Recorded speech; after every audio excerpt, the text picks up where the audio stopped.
galing San Beda, galing ng San Beda.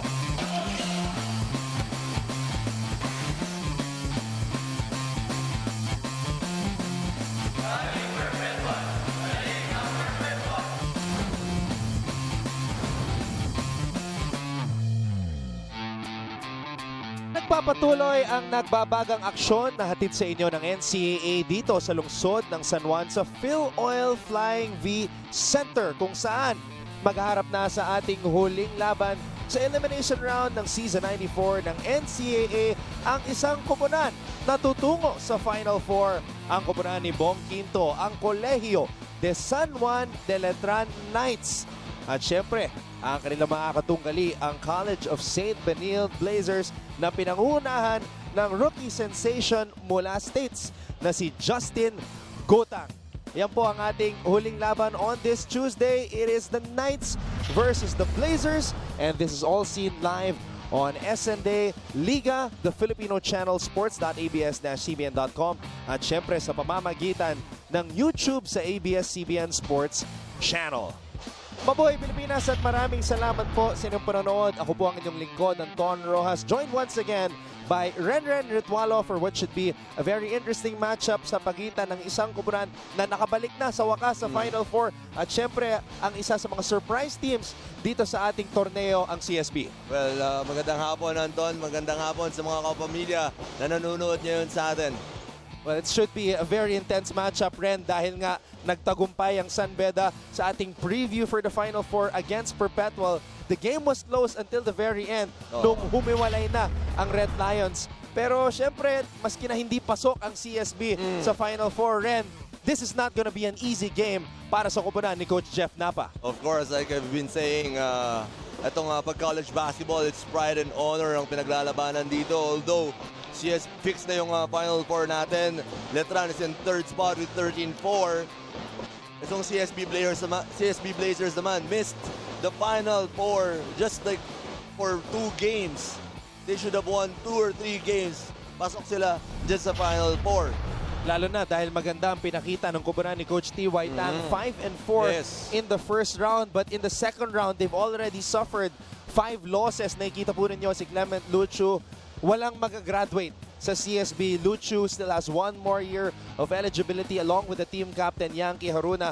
So the future is still looking bright for the College of St. Benilde. Pero Ren, nung naglaban itong dalawang ito, Letran versus CSB sa tahanan ng Knights, aba, it was a close game until the very end. Yes, it was a close game. Medyo gigil nag-start ang Letran Knights doon. They scored only 25 points in the first half before Bong Quinto took over. The win was Letran's 3rd straight following a game that saw 8 deadlocks and 10 lead changes. Of course, Letran shot better from the field, 42% versus the 32% of St. Benilde.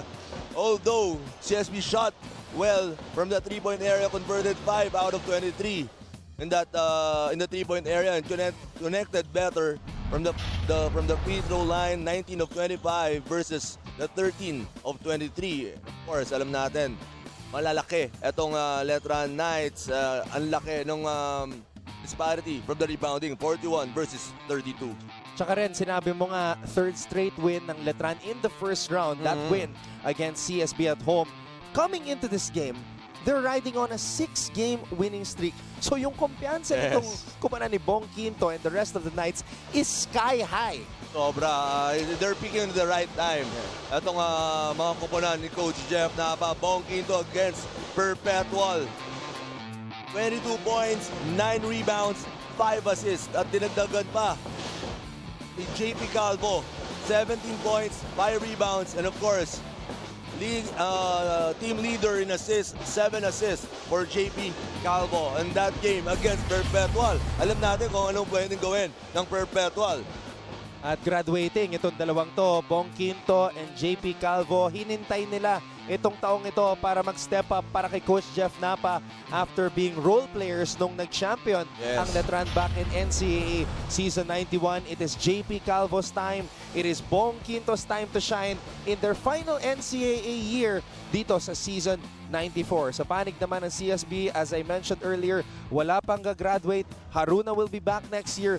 Luchu will be back next year. and they had an impressive showing dito sa season 94. Oh, yeah, maganda yung papakita nito next year. Confidence at saka yung experience na nakuha ng St. Benilde. Well, against JRU in that round 2 match, Yankee Haruna, 18 points, grabbed 7 rebounds. At sinamahan pa ni Clement Lucho ng 17 points. The big 19 rebounds from him. At they didn't start in that ball game. They came off the bench. And they led all scorers also. And of course, in the rebounding, makita mo, 19 rebounds. Lucho scored 6 out of 9 from the clip. And 5 out of 12 from the stripe. And this is like the third straight game na naka-double-double itong si Clement Lucho. Yun ang inaasahan ng Benildian community for Lucho to become a consistent double-double threat para umabot naman sa Final Four ang St. Benilde, something they have not done for 16 straight seasons. Now, to complete our broadcast team, dahil ito na nga ang huli nating araw sa elimination round ng NCAA Season 94, itong kasama natin working back-to-back games. Kaya naman, pakinggan natin ngayon si Roxanne Monte Alegre. Hello, Anton. Hello, Ren. Mana ako sa'yo, Anton, sa kasipagan ko. At sa mga kapamilya natin na sumusubaybay ngayon dito sa NCAA, happy Tuesday. And I hope you guys choose to tweet us at ABS-CBN Sports. Use the hashtag GalingNCAA at hashtag NCAA Season 94. At kung nasa daan kayo, nasa traffic kayo, pwede nyo pa rin kaming sundan. Pumunta lamang sa Philippines' #1 sports website, sports.abs-cbn.com/NCAA, and you can also go to youtube.com/ABS-CBN Sports naman. At ito na nga, kagaya ng mga kasama ko, sinabi nila last day of eliminations. This is also the last game sa elimination round. Kaya huwag rin kayong papahuli sa mga tweets nyo, mga shoutouts nyo, mga opinions nyo, and please do join our conversations later on. Anton? Grabe, Roxanne, Ren, can you believe it? This is the last game of the elimination round. Parang kailan lang, nasa Mall of Asia Arena tayo, listening to all the coaches, listening to all the players sa press conference, and it has come down to this one final game in the elimination round. Oh, alam ko, nag-open tayo nun. Game 1 tayo nun eh. Oo nga. Kaya parang kailan lang eh. Tayo din yung last game. Well, it should be a good one before we close things out. Clement Lucho looking for his 4th straight double-double as CSB takes on the Final Four bound Colegio de San Juan de Letran night na pinuunahan ni Bong Quinto. We'll be back for tip-off. You're watching Season 94 of the NCAA dito lang sa SNA.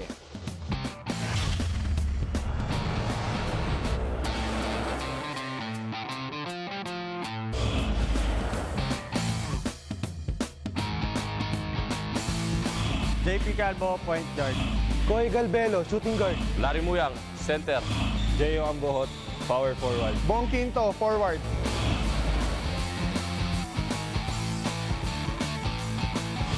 Unique Naboa, point guard. Carlo Young, shooting guard. Clement Lucho, center. Edward Dixon, forward. Justin Guteng, shooting guard.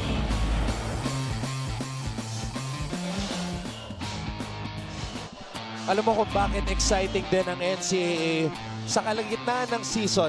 Meron din mga players na biglang magpapakitang gilas at biglang napapasama sa starting 5. Gaya na lamang nitong si Koy Galvelo, barely played in the first round. All of a sudden, naging fixture na sa starting 5 ni Coach Jeff Napa. We know he can shoot that basketball. And he will be an important piece sa Letran pagdating nila sa Final Four. Okay, kasi nga, kawalan ni JR Balanza. That's why he's there right now. At yung si Galvelo, who's stepping up big for Coach Jeff Napa. At syempre, sa Benilde naman, Coach T.Y. Tang has established yung mga reliables niya. Sina Dixon, Unique Naboa, Justin Gutang, of course.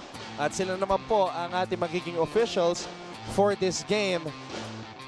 Imagine, nobody graduating from the CSB side, a Final Four threat, especially come season 95. So alam na nila na kaya nilang gawin at kinapusan sila ng 2-3 games at ang College of St. Benilde. So next year, they know what to expect. Bong Quinto, and look at Gutang. Yung depensa ni Justin Gutang, talagang pinapahirapan. Gustong pahirapan itong si Bong Quinto as he was bodying up on Bong. Samantala, Naboa stops, pops, and connects para sa CSB. If he can do that consistently, itong si Unique Naboa, like his coach, T.Y. Tang, with that pull-up jumper, he's gonna be deadly the coming years. You know what? When Coach T.Y. was starting in La Salle, I was a student. Patak din si Coach TY. Oo, parang ganyan. Parang ganyan, maliit. Pero patak at malakas. Oo, kailangan nila. They have to build their strength also and quickness. Pag mga point guards ka, kasi alam mo, babanggayin at babanggayin ka ng mga big men. Actually, mas bumatak si Coach TY in his later years with LaSalle. Naboa has been batak from the start. Samantala, Justin Gutang is able to grab the rebound and score it with that layup. They're crashing the boards, which should they do every time, because this big men of Letran Knights won't give them an inch on that rebounding. And there you see Coach TY, a guy that I watched as a student. Ikaw naman. Oh, nasa na ako? Nasa PBA na ata. Nasa pros na ako nun. I still watch the games, of course. I'm a fan of basketball.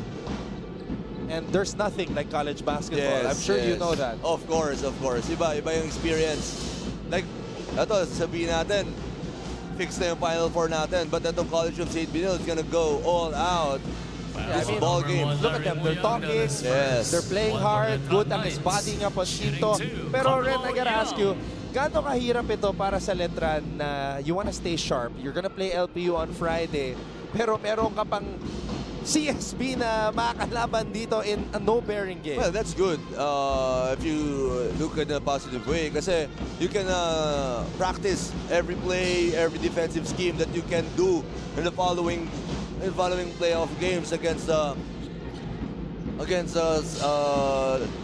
LPU. Yeah. So, lahat na pwedeng gawin nila, pwede nilang gawin mag-experiment ngayon, itong ball game ito against College of St. Benilde.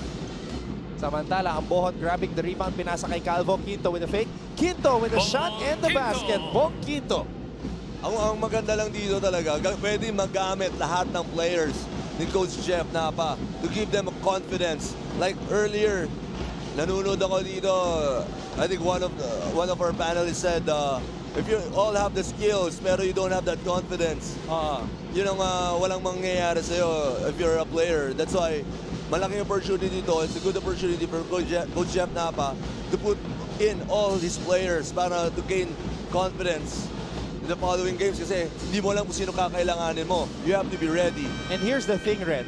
Pagpasok ng Letran sa Final Four, it's a do or die situation dahil wala sa kanila ang twice to beat advantage. Totoo yan. Nasa sila, third spot. Silipin natin itong Vivo V11 perfect shot. JP Calvo playing in his final tour of duty para sa Colegio de San Juan de Letran. Kasama na dyan si Bong Quinto. Dixon, binigay kay Gutang. Gutang for 3. Shot was to the right. At babalik ang bola sa mga Letranista. Alam natin, magandang laban niya ang LPU at saka ang Letran Knights. It was a duel between Muyang and Mike Zuzu. And that game, I think we covered that game. Grabe, ang nilaro na ito ni Muyang. Parang siya yung import or a foreign student para sa Letran Knights. Muyang had 23 points and 16 rebounds, Ren. I think he missed one shot on that game against Mike Zuzu. Natok si Larry Muyang. And that was a 1-point win, Ren. Yes. 80-79.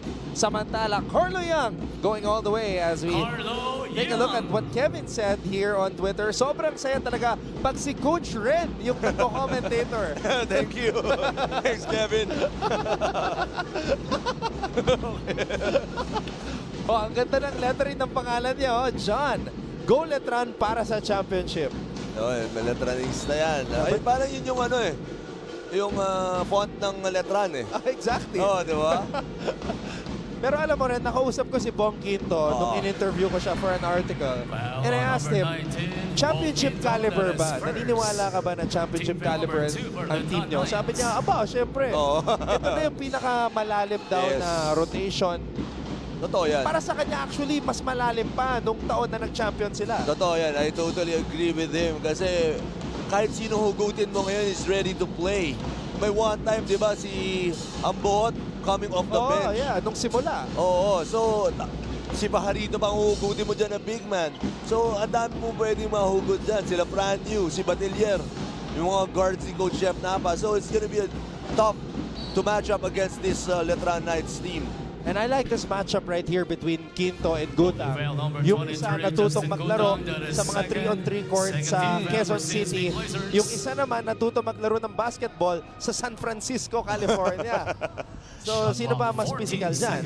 Yung nagti-3-on-3. I think 3-on-3 is very physical game. It's a non-stop game na yan. Mga one-on-one plays, one-on-one moves. Pwede kang pumoste, pwede kang umatake, you can shoot threes in that 3-on-3 game. It's gonna ma-develop mo talaga yung skills mo. Ayan naman ang mga natutunan ni Justin Gutang playing in the Bay as CSB now leads CSJL 10-6. Welcome back mga kapamilya dito sa NCAA Season 94. Before na in love si Coach T.Y. Tang sa basketball, ang unang sinubukan niya ang competitive swimming. At sabi nga niya, he relied on himself in all these competitions and gaining all these medals. But if there's something he's learned, it's also about not just being self-reliant and also using mental techniques, but also being mature. Kaya nga yun daw ang nawala sa kanila during the second round of eliminations. Ang mga kasama daw niya na mga players ay bata pa, kailangan pang sanayan, kailangan pa ng experience. Kaya naman ang mindset nila ngayon is just to absorb everything they can learn for today's game. At dagdag pa niya dyan, yung practice nila stayed the same from day 1 dito sa NCAA. Bukas daw, balik ulit sila sa pinakamahirap nilang practice to prepare them for next season. Anton? Wow. Wow. Well, that's the discipline of Coach T.Y. Tang. This is a guy who went to high school in Xavier, and we know about how intellectual the players from Xavier are. Yes. Sina Cristio, T.Y. Tang, of Jeron course, Jeron Teng, Derek Teng, Charles Dew, we can add him to the list. Ayan. Yeah, mga Xavier products. Tsaka speaking of medals, si Coach T.Y. hindi lang madaming medals yan sa basketball, pati sa swimming. Ah, talaga? Maraming awards yan. I didn't He's know a that. swimmer. He used to be a swimmer. Si Coach T.Y. Tang. Ito nga ang College of St. Bill, sabi niya mga bata, they should learn from this experience itong season natin ngayon din ng NCAA. Alam nila kaya nilang gawin. Yun lang, yung execution in the second round, the focus. Minsan nadadala ka ng saya eh. Minsan nadadala ka nung yung mga nakikita mo na stats mo, nananalo kayo and everything, you get disturbed. So, come next season, alam na nila how to focus and how to concentrate on games. 45% from the field ng CSB. 1 out of 5 from the 3-point area. 1 out of 3 naman para sa Letran. At tingnan mo to, Red. Bonbon Batelier. Coming off the bench. Coming off the bench. So, that's just how deep the Letran squad is. Yes. Lalim ng mga players. Samantala, Justin Gutang flipping it up and in. Well, alam natin kaya niya eh. He has that hang time. Slam dunk kick kaya natin dito yan.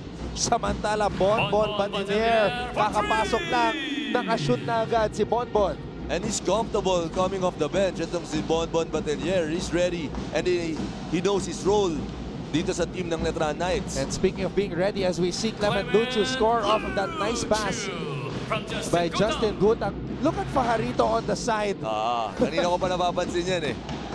May yung mga ready to come in. Pinapa-warm up na kagad ni Coach Jeff Napa. Alam nila eh, may sistema eh. Red. Kaya si mainit kagad. Itong si Bonbon Batelier. Baka may dala pang extra basketball ring sa labas yan eh. Samantala, Lucho nakalusot na naman mula sa ilalim. Unique na boa finding Clement Lucho. Ito yung sinasabi mo kanina, tinatanong mo, if Letran Knights, they have to stay sharp. Yeah. They have to go down on defense in the transition. Clement Lucho na-beat ba si Amboot at si Muyang sa transition. Yan ang gagawin ng LPU come Friday. So they have to be sharp on this game. And right now, Letran able to cut the CSB lead down to 5. You're looking at the prized recruit from San Francisco, California, the 6'3", 21-year-old Justin Gutang. And yung almost had a triple-double rin sa kanilang huling laban. Yeah, in the second round talaga, he stepped up his game. Ito si Justin Gutang. 12 points, 9 rebounds, 8 assists against the Heavy Bombers. In the first round, medyo slow start siya. It was Aruna's who's their leading scorer. But in the coming second round, he stepped up big time. Itong si Justin Gutang. Justin Gutang went to a tryout organized, of course, by Coach T.Y. Tang in San Leandro, California. Doon siya na-discover. So grabe talaga yung ginawa ni Coach T.Y. having those tryouts in the States.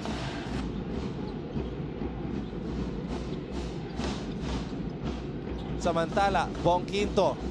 Baseline fadeaway is good for Bong Quinto. He's a matchup nightmare. Etong si Bong Quinto. If you're smaller than him, he's gonna take you to the post.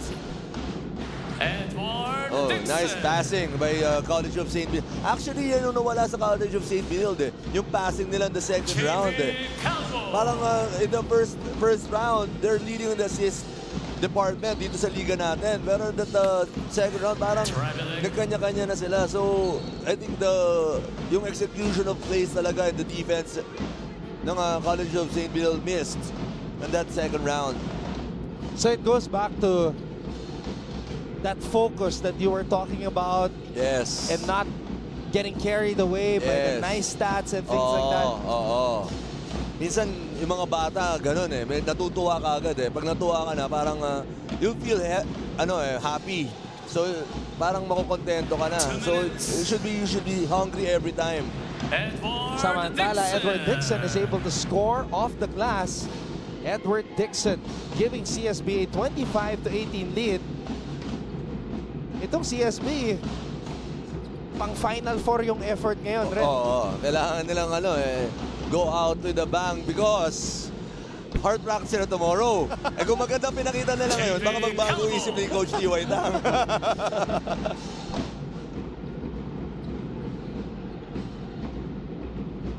Oo nga. Yun yung report ni Roxanne, di ba? Actually, nakita ko nga yung Arellano, ang dami nilang pagkain after the game, even though they lost. And I guess teams have a way of quote-unquote celebrating the end of every season kasi yun na yung pagtatapos ng halos isang taon ng pag-ensayo, paghahanda, all for one season. Yes. And that's basketball. It's part of the process. Of course, end of the day, why do you play basketball? Because you love basketball, because you're having fun while playing basketball. Why that take away, di ba? You have to celebrate every time. And Clement Luchu, as I said, the guy, imagine if he becomes more dominant. Next year. Mahirapan. Mahirapan ng ibang mga koponan dito sa NC na talunin ang CSB. Well, ang ganda nung pagkaka-improve na ito, yung develop ni Clement Lucio this season. So makikita natin next year, iba na naman. Ang taas na naman ang confidence yan.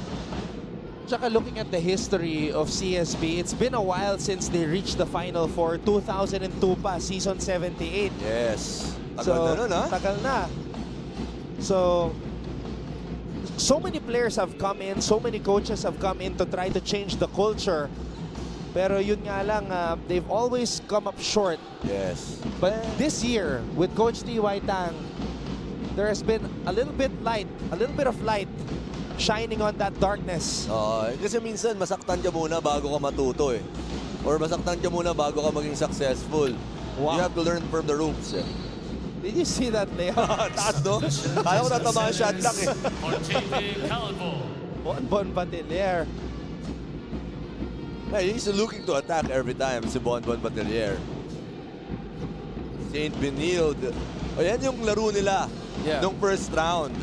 11 field goals made coming out of 8 assists. That's their game at the College of St. Benilde. Belica, binigay dito kay Carlos. Carlos, aatake. Pinasa dito sa kanto.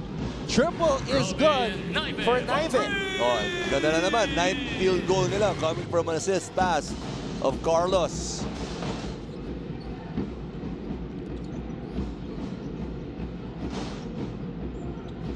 Batilier humihingi ng screen. Tinawag si Balagasay. Batilier. Farito with a jump hook. Oh, we gotta check this. Too close. They're down now itong Letran Knights by 9 points. So, This is a challenge for them coming into Friday's Final Four matchup. Yes. I'm sure you have to be Coach Jeff Napa wants to win this ball game para yung confidence level mataas talaga para sa Letran Knights. Tignan natin dito yung pag-release ni Christian Fajarito. Nasa kamay pa. Yes, not counted. Malinaw. Nasa kamay pa ni Christian. Plus sayang yung 6-game winning streak nila. Diba? Sayang din. You want to have that momentum coming into the Final Four against an LPU team that was in the finals last year. So we're taking a look at some of the moments that occurred in the first quarter. Justin Gutang starting off strong. Meron ng 6 na puntos. JP Calvo and Bong Quinto na una para sa kanilang kupunan. Combined, Calvo and Quinto have 15 points. Yun nga lang, the rest of the team have scored just 5. CSB na una kontra sa Letran 29-20. Magbabalik po ang Season 94 ng NCAA.